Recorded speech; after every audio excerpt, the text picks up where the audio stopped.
Welcome back, everybody, to CBS News 24/7. I'm Reed Cowan. We begin with breaking news. Luigi Mangione arriving moments ago in the state where prosecutors say he gunned down that United Healthcare CEO. So Mangione now faces federal charges, including murder, stalking, and weapons charges. Those are in addition to and on top of the already 11 state charges in New York. So you might see Mangione in Manhattan in front of a judge as early as later today. Let's go live to CBS News correspondent Nicole Valdez. Nicole, you are outside the courthouse in Pennsylvania where Mangione waived extradition. I want to first talk about those new federal charges. Walk us through that. Yeah, it looks like very clearly the Department of Justice wants a piece of this case. This remains one of the highest profile cases in the country right now, and it could very well be they're trying to send a message and really up the severity of the crime we're talking about here. You mentioned that murder charge, 2 counts of stalking, and they specified travel in interstate commerce. So they recognize that he traveled through several states to get to New York to commit this crime, the crime he's accused of here. Now, here's the interesting part. With the charges he was already facing in the state of New York, especially looking at ones like that first-degree murder charge, he was already looking at facing life without parole. So I think the big question here is whether or not these federal charges will make a difference in the potential consequences. Well, there has been reporting that those federal charges actually carry the potentiality for the death penalty. But we want to also go back to this. You were there in the courtroom. What was his demeanor?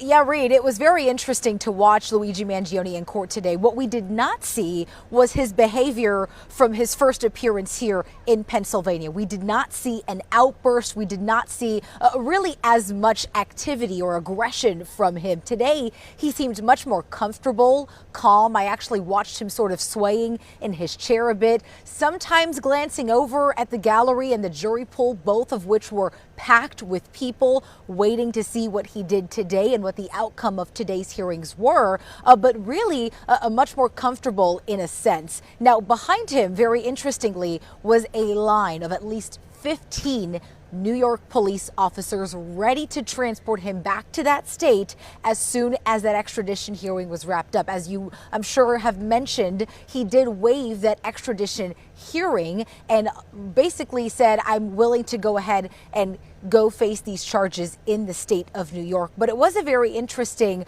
hour or so in court. We watched his attorney and the prosecution here for the Commonwealth go into the judge's chambers for more than a half hour or so when they were discussing that extradition hearing. They seemed to have come to some sort of agreement. They came back out. They had an animated conversation, the defense attorney with his client and the Commonwealth, and went ahead and signed that waiver. And he was quickly escorted into those SUVs and quickly moved over to that airport. As you mentioned, he's now already back in that state. But really a whirlwind of the last few hours. Absolutely. And you were there where he started his day. And now we have the opportunity to show you where he will now finish his day. And we are in the state of New York. Our live cameras trained on that helicopter where any minute we anticipate Luigi Mangione will step off of that helicopter and be ushered in to what will be day one of the next chapter in his journey to justice, having waived extradition and now also, in addition to those state charges, facing federal charges that could carry the penalty of death. CBS News 24/7 will continue watching for that helicopter to land on that helipad as soon as we see it. We promise you, you'll see it. For now, let's go to Capitol Hill. After President-elect Donald Trump and Elon Musk worked a lot to torpedo a deal to avoid a government shutdown. Now, Republican lawmakers in the wake of this are scrambling to come up with a new plan. That bill, by the way, included billions of dollars in disaster and farm aid and the first pay raise for members of Congress since 2009. CBS News congressional correspondent Nicole Killian joins us once again from Capitol Hill. Nicole, do we have word about how House Speaker Mike Johnson might respond to all of this? Well, we don't, because we've been sitting outside of his office since all of this went down yesterday, and he has not said a word to reporters. When he came in this morning, he was on the phone.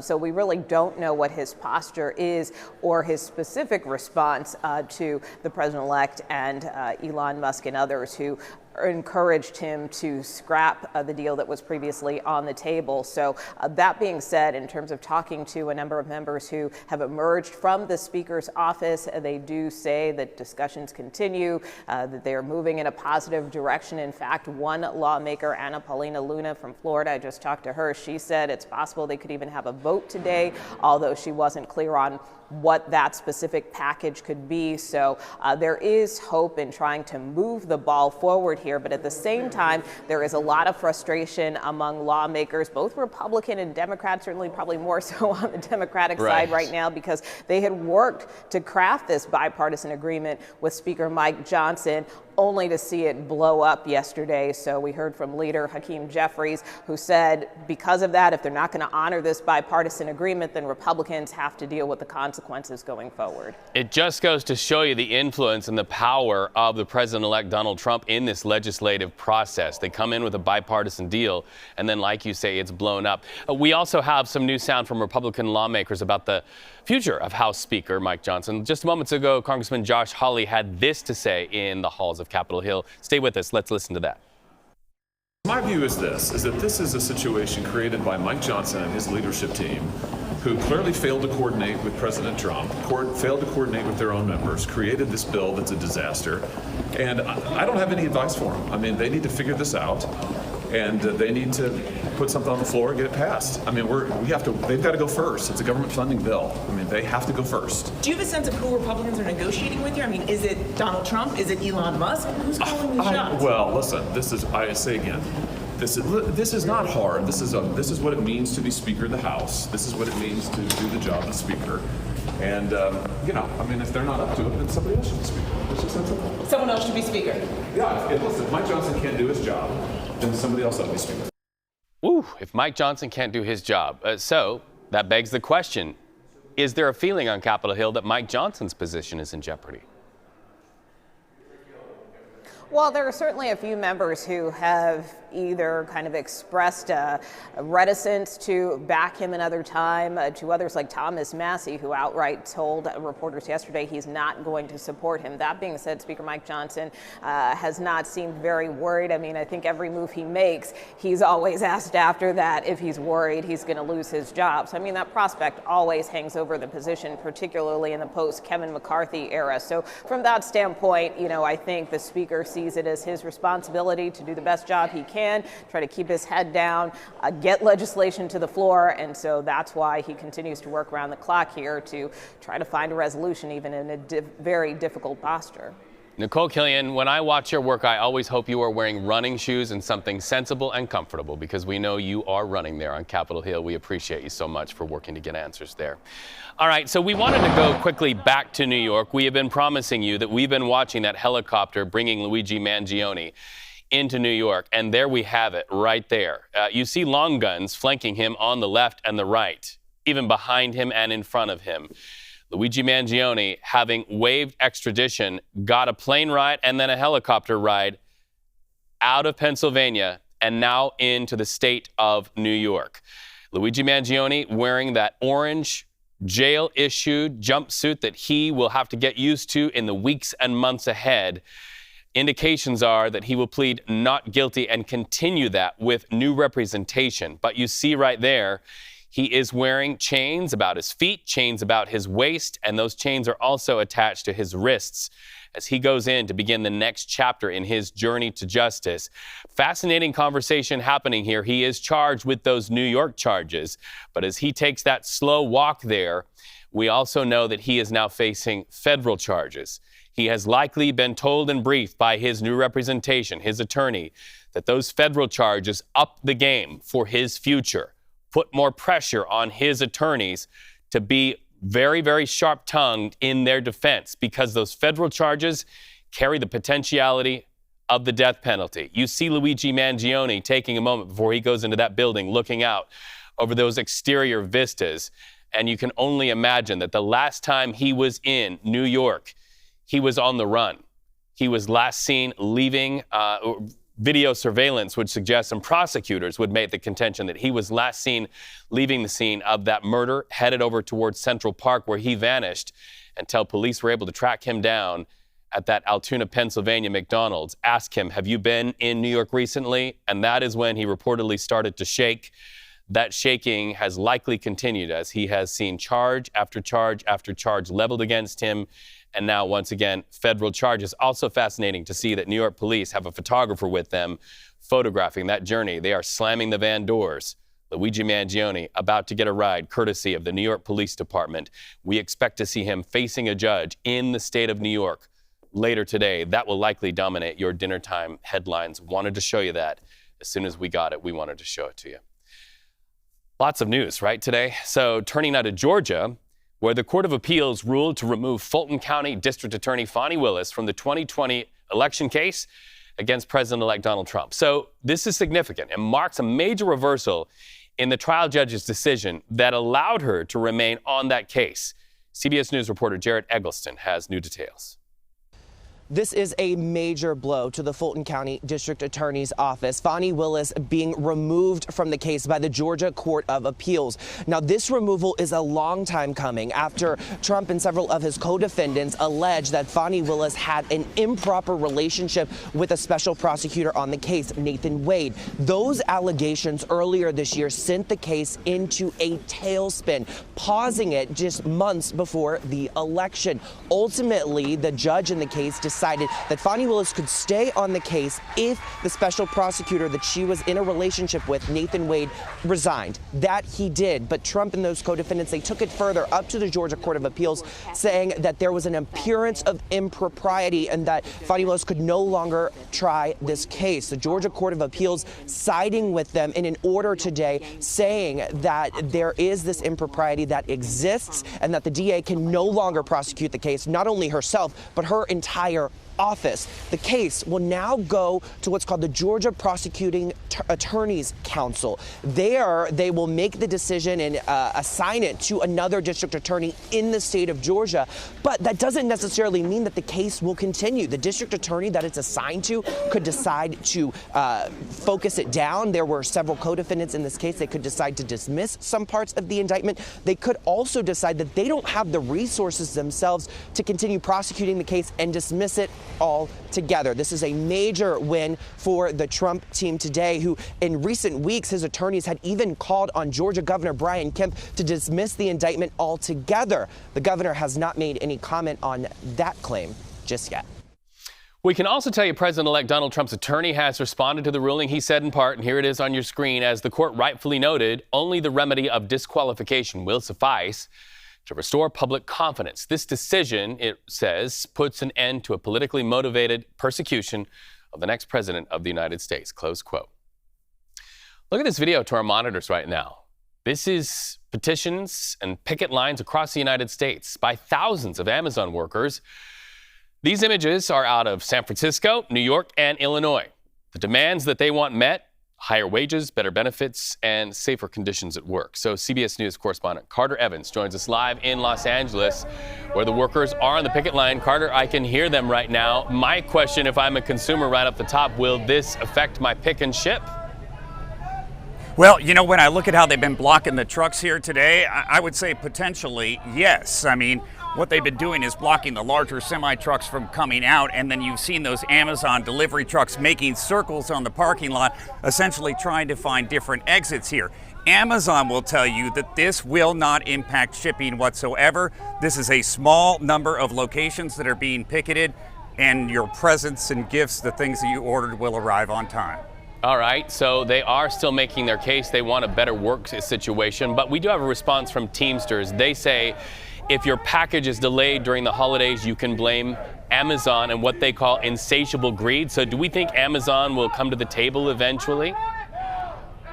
Well, you know, it doesn't look like it right now. Let me tell you what Amazon is saying back in response to that. They're saying what you see here are almost entirely outsiders, not Amazon employees or partners, and the suggestion otherwise is just another lie from the Teamsters. The truth is that they were unable to get enough support from our employees and partners, and have brought in outsiders that have come and harassed to intimidate our team, which is inappropriate and dangerous. Now look, you know, I've talked with the Teamsters. They say over the last couple of years, they've signed up 8,000 to 9,000 Amazon employees, both warehouse workers and drivers. I think the question here is, are these third-party workers? Do they actually work for another company that is contracted for Amazon, or do they work for Amazon itself? Now, the Teamsters say, quote, Amazon is gaslighting the American public with their false narratives. For many years, the company has exploited and abused workers, and these workers are fed up and fighting back.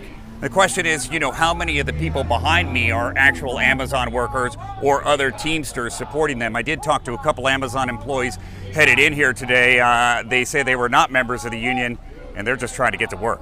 Wow, and blocking trucks as you report. Carter Evans, thank you so much. We love to see things as they're happening on this broadcast. We appreciate it. All right, so we now know the names of those who lost their lives inside that Wisconsin school shooting. When we come back, what we know about the victims as their families plan funerals just before the holidays. You're watching CBS News 24/7. Stay with us.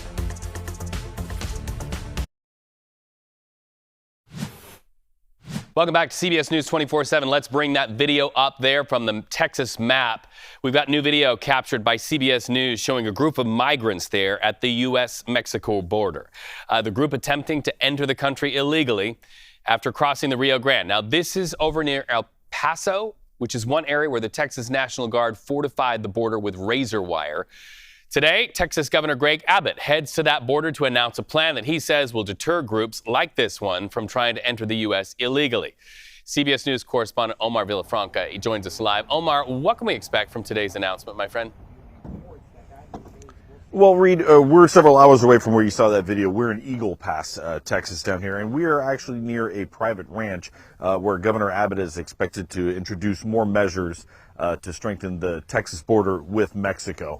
What makes this interesting is this is private land here, and he has been working with landowners various parts of the Texas-Mexico border on building walls and more barriers and razor wire. So we're going to see what this announcement is going to entail. But this is all part of the governor's plan with Operation Lone Star, which is using state taxpayer money and some federal money to fortify the border here.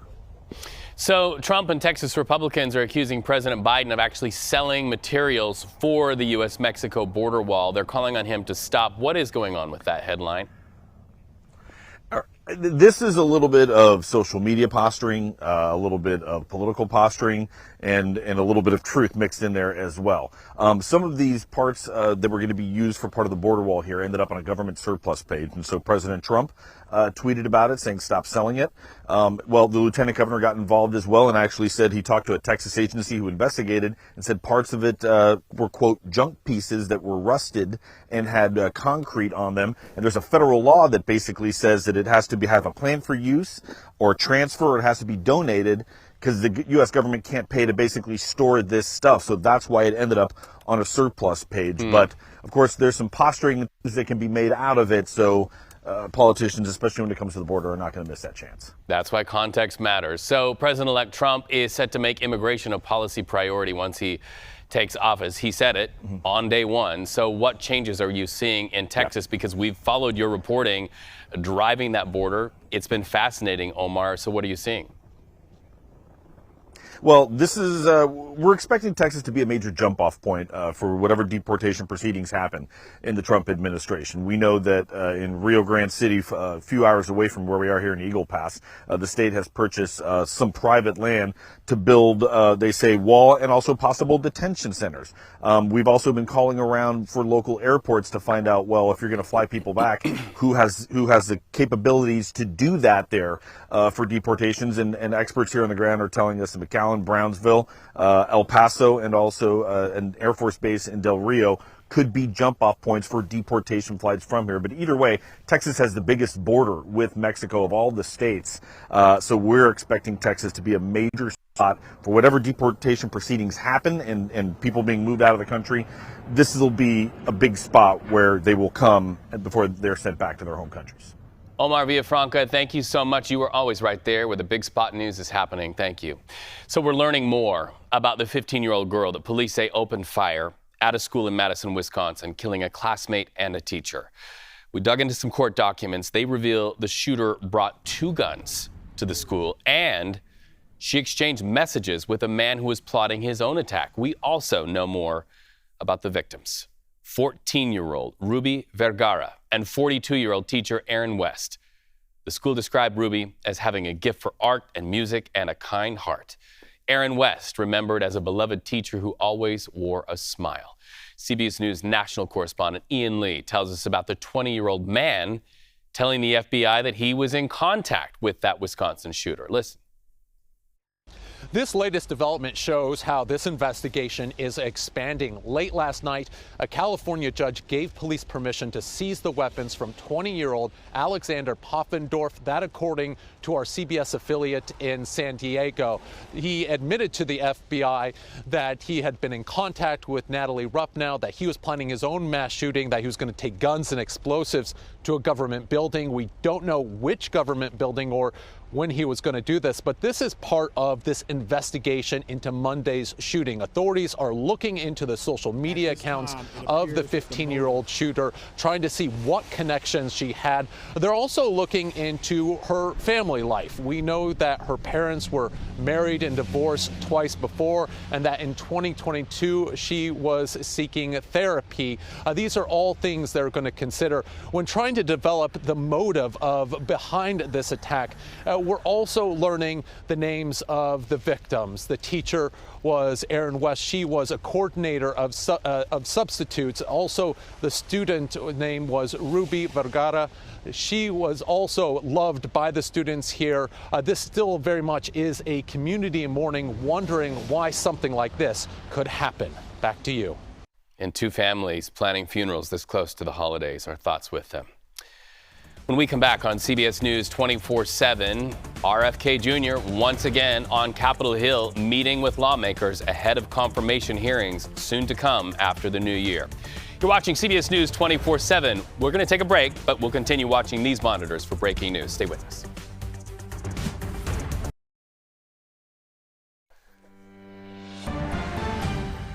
Welcome back to CBS News 24/7. President-elect Donald Trump's cabinet picks continue to make their rounds on Capitol Hill. This week, Health and Human Services Secretary pick Robert F. Kennedy Jr. sits down with Republican leaders to really clarify some of his more controversial stances. So we want to talk to CBS News politics reporter Shauna Mazel.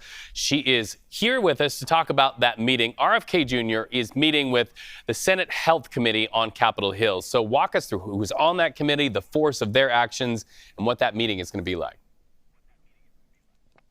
Well, that's absolutely right, Reed. RFK Jr. has been up on Capitol Hill this week and last week seeking to make his case to multiple senators that will be responsible for pushing his nomination through, speaking to that health committee today. But what's really important to note is that RFK Jr. actually does not have any experience or any background working in healthcare, but this is who Trump tapped to lead Health and Human Services. And so he's been a vocal critic of vaccines, and that's been a big focus and cause of scrutiny in some of those conversations that he has had up on Capitol Hill. Donald Trump really seeking to get out there and reaffirm his support for RFK in a press conference he did earlier this week, but also seeking to massage some concerns that access to the polio vaccine could be curbed under a leadership under RFK. Right, but we also understand that some Republicans gave clues about the conversations and they want to have with RFK. That includes Louisiana Senator John Kennedy. What more can you tell us about that?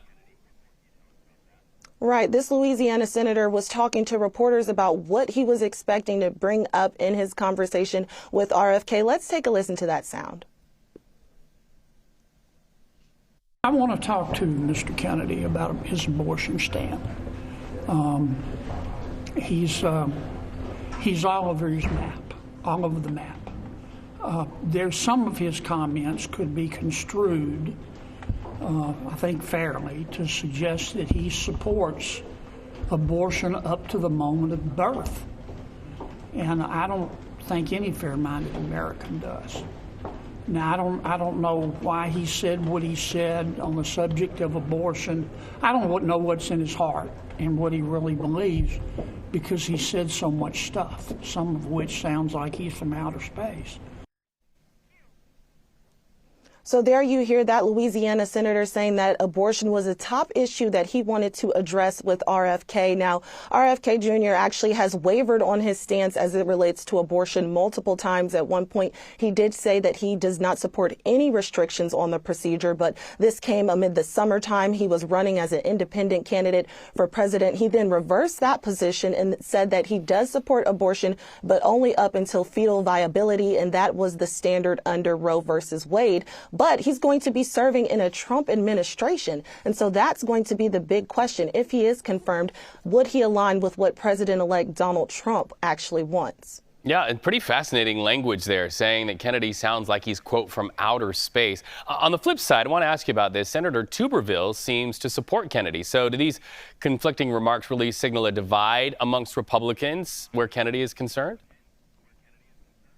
Well, yeah, Senator Tuberville actually said that he met with Kennedy. He brought up abortion. This is a big issue for a lot of conservative Republicans, and they are really concerned about how RFK would address this if he is tapped and tasked to lead HHS. Let's take a listen to what Tuberville had to say. Well, I just asked him, I said, you know, in the past you've been pro-abortion, and he said, well, you know, it's basically he and President Trump had sat down and talked about it, and both of them came to an agreement. Hey, Roe Wade is gone back to the states. Let the people vote on it, and that's been mine all along. I'm pro-life, but I am glad that the American citizens have a chance to vote in their state, and he's the same way.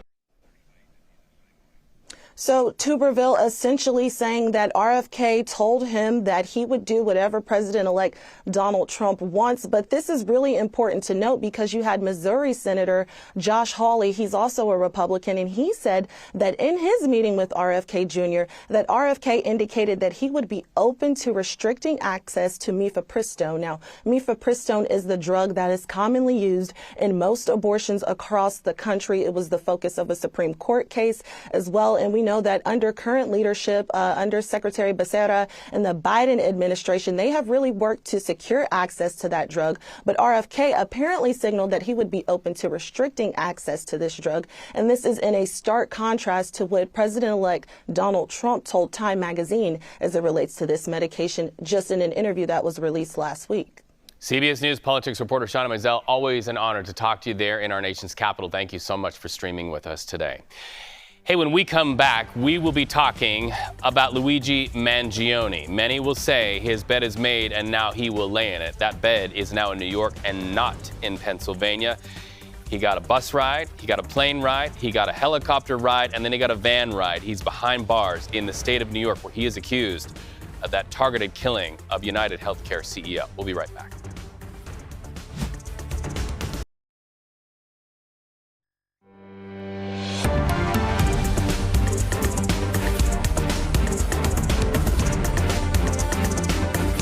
Moments ago, Manhattan DA Alvin Bragg giving an update on former Mayor Eric Adams' chief advisor Ingrid Lewis-Martin, who is now facing bribery charges. We want to let you know what this is all about. Listen. Today's announcement addresses corruption at the highest levels of city government. The indictment unsealed today can be summarized in 3 words: quid pro quo. We allege that Ingrid Lewis-Martin engaged in a long-running bribery, money laundering, and conspiracy scheme by using her position and authority as the chief advisor to the New York City mayor, the second highest position in city government, to illegally influence city decisions in exchange for in excess of $100,000 in cash and other benefits for herself and her son, Glenn Martin II. Accordingly, both Lewis-Martin and Glenn Martin II are charged in the New York State Supreme Court indictment with bribe receiving in the first degree, Class B felony, money laundering in the third degree, a Class D felony, and conspiracy in the fourth degree.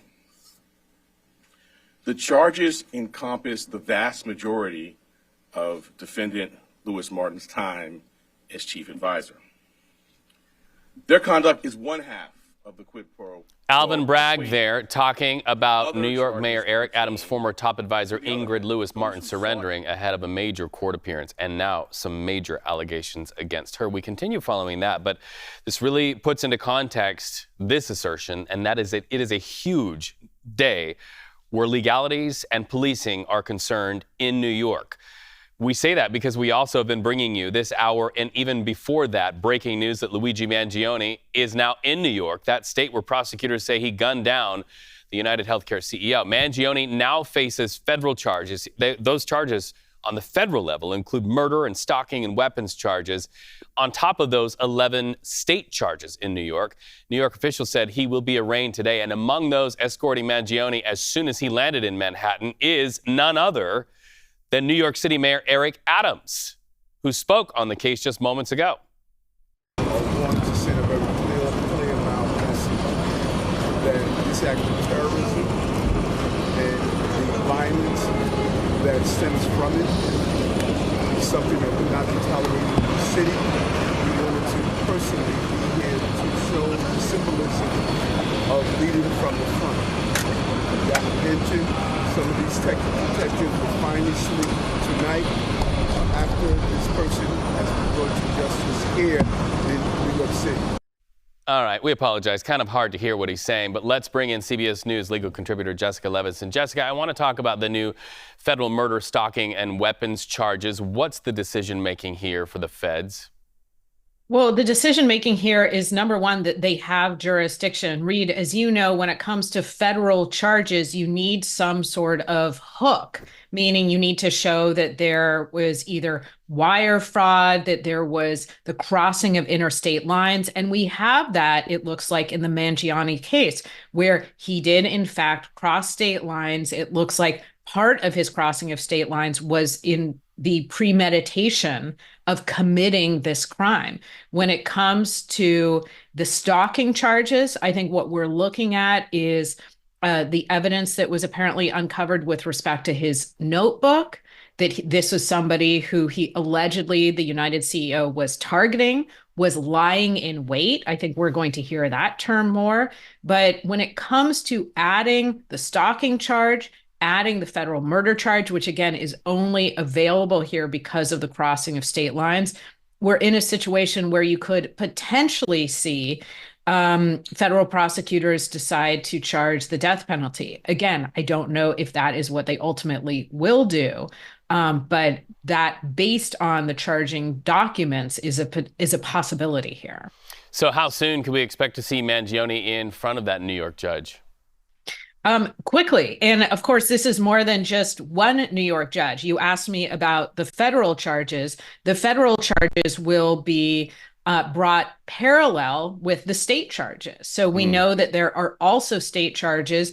The state charge includes a terrorism charge, which is not typical for a single killing, but would also allow this particular case to be brought from, for instance, a second-degree murder to a first-degree murder, where obviously the potential penalties are higher. So what you see, which is really interesting, the statement from the prosecutors is that these two cases will be moving in parallel. And I think in both cases, what you see is the addition of charges allowing the main charge, the murder charge, to be taken even more seriously. So all of which is, you asked me, when could we see him in front of a New York judge? There will be a state judge and a federal judge, and this will in part be based on a conversation that the federal prosecutors and the state prosecutors will have about who goes first. But we're talking days here. All right, Jessica, stay with me because we want to let our viewers hear what we just got from DA Alvin Bragg. Let's listen to that and then talk about it.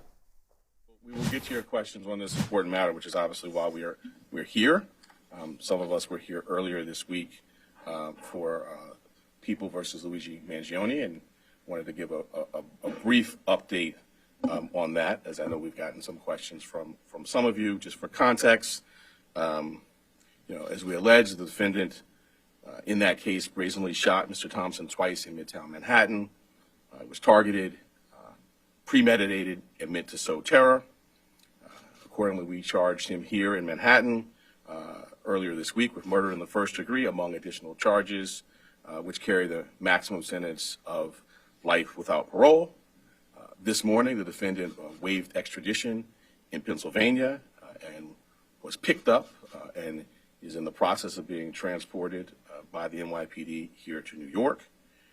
I'll let the Southern District for New York speak for itself about their plans, but I do want to note that speaking generally, we've had state prosecutions and federal prosecutions proceed as parallel matters, and we're in conversations with our law enforcement counterparts. All right, so your reaction to what you just heard, Jessica? Really emphasizing our conversation here. One, which is that the state charges are as serious as they can be, that this includes a first-degree murder charge. He alluded to why he included the terrorism charge. And number two, that he is going to be working hand in glove with the federal prosecutors. Again, those charges, obviously the state and federal charges, all based on the same set of facts, but different charges because different levels of government. And I think what we can expect and what we hear from him is not just cooperation, but potentially what often happens in situations like this is the state government allowing the federal government to take the lead. And that's when we will know more about scheduling, which is it will be based on the federal case. And then we can kind of back into the scheduling orders in the state case. Luigi Mangione's defense attorney has a long and storied history, no slouch, to borrow the terms of my grandma. She would say, long and storied history, no slouch. So are we getting any sense that his attorneys are going to start shooting holes in the process? Because in the face of overwhelming evidence, Jessica, we know this, they start to hit process and the admission of evidence. Are you starting to see early indications of that strategy for the defense? Really, really smart question. I think that the defense will be a couple of things. And let's, emphasize something, Reed, that you and I have talked about, which is regardless of the caliber of the attorney, there isn't always a fantastic defense. There is a lot of evidence here. I think there could be a potential defense of not it. I know you found a lot of evidence linking Mangione to the crime, but do you have that, forgive the expression, smoking gun? I think that there will absolutely, as you indicated, be a lot of fighting about which evidence will be included in a potential trial because, as you said, the evidence not good for Mangione. If his defense attorneys can somehow say there was a problem with the processing of the evidence, if the evidence is not credible, if the evidence is something that for a variety of different reasons the jury cannot believe or cannot rely on, that would obviously be a big win for the defense.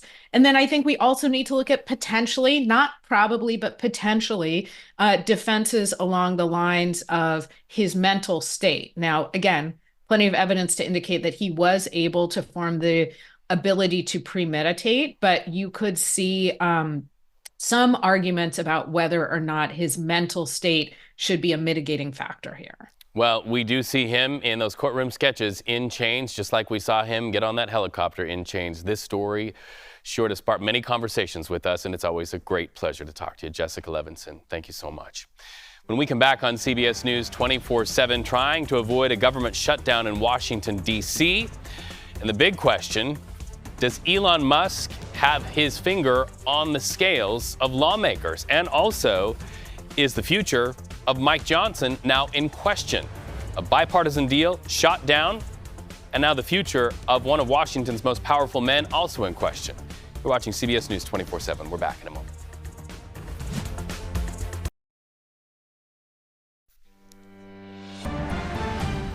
Elon Musk joined the charge to kill the latest government spending bill in Congress last night. He shared more than 100 posts on X slamming the measures, and there they are, as Congress quickly approached tomorrow's deadline. So those posts included demands for his followers to call their representatives and a number of inaccuracies about what was included in the actual resolution.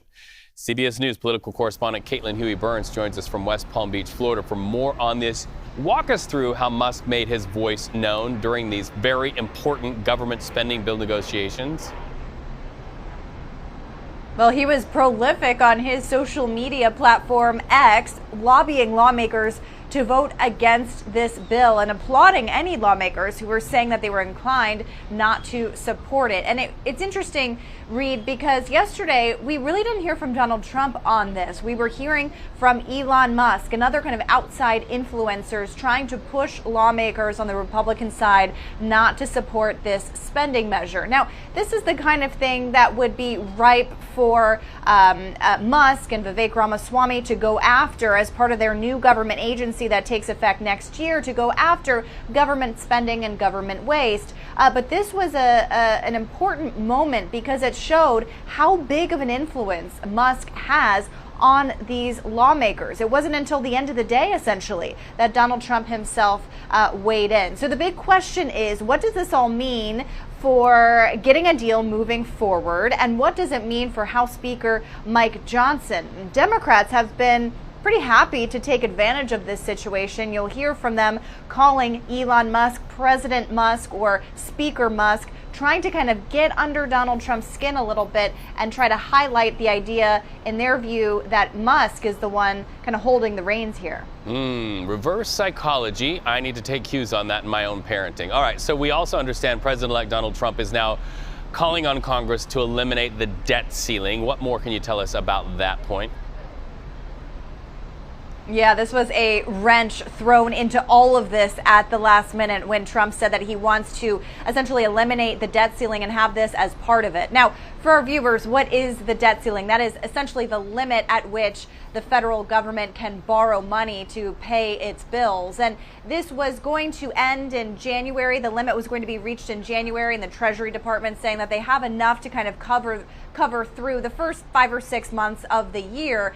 But if you don't make that deadline, then you risk defaulting on the nation's debt. So the reason that the debt ceiling has always kind of been part of these negotiations, it's been used as a bargaining chip of sorts. Okay, you don't want to default on the debt, then give us these items in the budget. And so essentially the president-elect is saying he wants to do away with it, even though the debt ceiling was raised a few times during his presidency. He may be finding some support across the aisle for that. Actually, Elizabeth Warren is one of those who said that she's in favor of eliminating it altogether. But Reed, this is such a complicated process, not something that you can do kind of overnight here. So waiting to see, whether and how that makes it into any sort of final package. Always great to talk to you. Thank you so much for giving us some context. Hey, let's go live now to a big contrast from West Palm Beach, where our reporter was just there.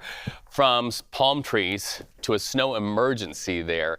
You can see the snow in the middle of that, the lanes there, and the big trucks trying to get those deliveries to people's houses in time for Christmas. But Jess, there is a snow emergency to talk about. There is a snow emergency. So from St. Paul all throughout that region, we're advising people to stay off the roads while those plows go through, and especially don't park in those areas that the plows need to go through because they're dealing with some heavy storms. We've been seeing it throughout the past 12 hours sweep throughout the Dakotas, now into Minnesota, stretching over into the Great Lakes right around the corner as we head into the evening hours tonight, calling for winter weather advisories and winter storm warnings all throughout this region. And in that yellow color, that's the National Weather Service showing a high wind warning. Wind gusts anywhere up to around 45 to 60 miles per hour are expected as the snowstorm sweeps throughout these states.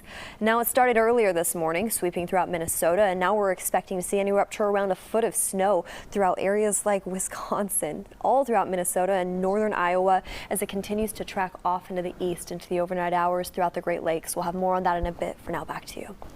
All right, so we tell you we have cameras fired up all over the world, but now look at this. We've even got them in outer space. You are looking live at the International Space Station, where 2 Russian cosmonauts are out for a spacewalk. They are out there working, too. Several upgrades outside the station. When we see it, you see it, even when we have to stretch our necks up to outer space. Thanks for watching CBS News 24/7. The news continues. Stay with us.